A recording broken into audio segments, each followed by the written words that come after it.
All right, everyone. This is Camille Yannantuono from originally from San Diego. Now live in Switzerland. Camille, are you excited about coming to the 10-year anniversary of San Francisco Bachata Festival? Hell yeah. It's gonna be awesome. I'm Yeah, gonna it's see been a long Rocky. time, isn't it? It's been like 7 years. Yeah, 7 years. You were here for the first 2 or 3 years or so, and Yeah. then you kind of like took some how do you call it? Hiatus or whatever. For Maybe we should work on your language skills. I know. Man, Sort bachata of. got you all twisted, tongue-tied, This is what doing a happens wedge. Got a wedge in your mouth. when Camille and I used to teach in Europe. She used to translate for me, even when I was speaking in English. This is true. I can teach you some cool Swiss German Hey, I'm now. excited to see you here because I'm sure you got a lot of things to offer now. You're still in Tango. You're still active in Tango, but I haven't seen you in some of this Latin dance congresses lately. So, is this more of like a return for you in the act to be active a little bit in the scene? Yeah, it's like I think it's like a return and a goodbye because I think I never said like a goodbye, so it's a Yeah, you return never really and a did. goodbye. Yeah, so I don't know. Before maybe I have my second child, then maybe I should come back out there and be like, hey, this is where it started. Yeah, right. Maybe. Let me show uh, you some old school stuff. yeah, yeah. So, what's it like in Switzerland as far as the dancing scene, bachata or salsa? Well, when I first came here, I spent 2 years, 3 years trying to get it up and going.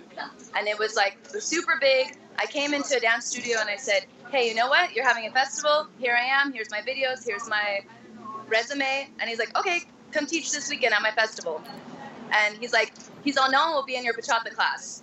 I had a stand on the table. Over 100 people were in this room, packed in there, and I stood on the table and taught. Oh And my he's like, God. can you teach classes every week? And I was like, yeah. He's like, as long as you have 10 people, 20 people in the class, bigger than any of his classes. So, tell the audience a little bit about your dance background, huh?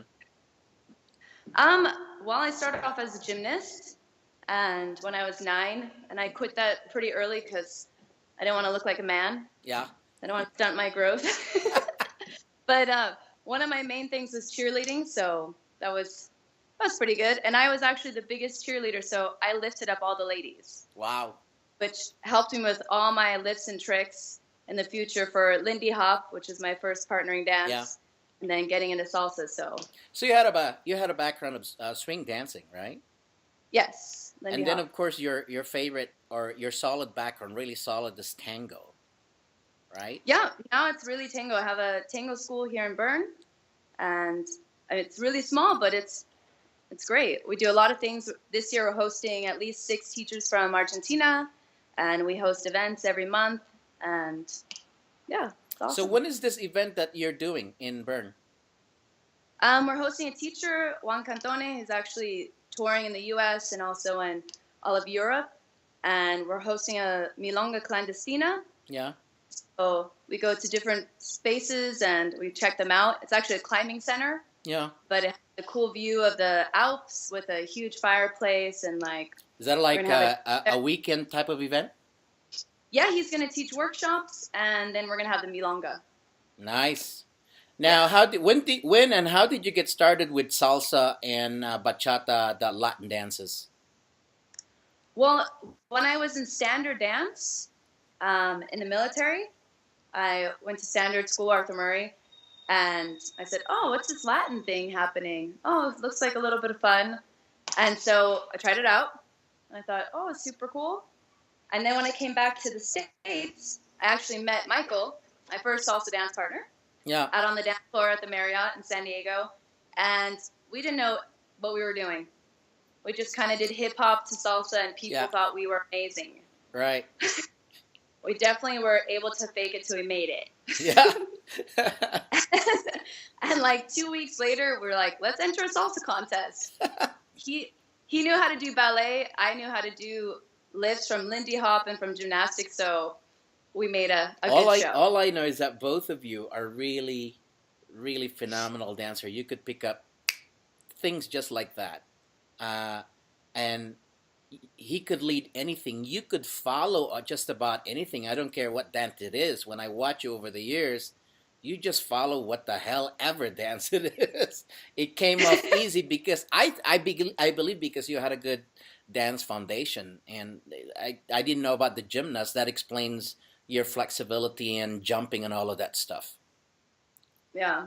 Um, But I think, but bachata, I mean, I got into it because of look the man on the other side of this and video Jorge here. Elizondo, of course. You remember Jorge when Elizondo when then I introduced hosted me. you and Jorge for the first time in San Francisco? Yes. My studio at that time was very close to the beach in San Francisco. It was. It was It nice. was. And it was actually a packed workshop. Can you believe? That was then when no one likes bachata. Exactly.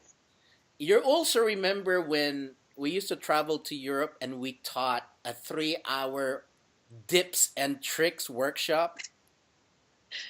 Yes, I still am feeling my legs. Yeah, the next day I was sore. I was like, what in the world?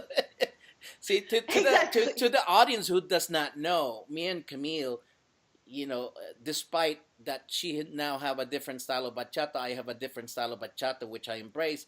But we used to teach all kinds of styles of bachata before, whether it was dipping or patterns, you name it, because at that time that was the demand, and we gave them the demand. Yeah, exactly. Give So, them what they want. anyways, looking Now I give them forward what to they it.